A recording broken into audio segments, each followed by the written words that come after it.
Gwapo. Gwapo. Lagi, iayos mo, ipakita mo yung mukha niya talaga. Uy, nagmana mo sa akin, no?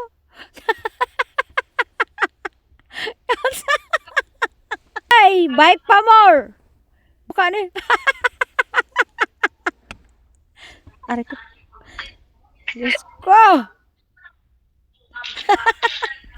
Focus mo, Miway. Focus mo. Ay, sus ka gwapo.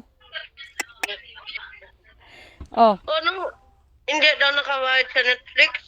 Nambay.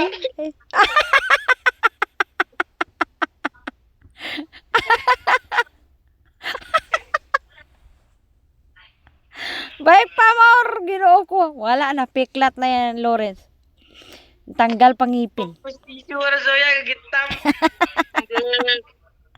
Hindi daw ako magpa-brace. Tapos yung isa kong ngipin daw ilipat daw dito. Magpabris ka mo. Yung nanay nyo nga, wala nang kinakain. Magpabris na iniisip nyo. Magpabris ka mo. Sinasabi ko lang, hindi kami humihinga sa'yo. Oo, no, puros na. Diyos ko. Humihinga daw kami na. Bares ko, hindi naman nakit daw sa'yo. Mag-ipon na ba kami dito? Anong trabaho nyo para mag-ipon kayo? Basta sa pag grade 11 naman, part-time nga. Yun, yatun.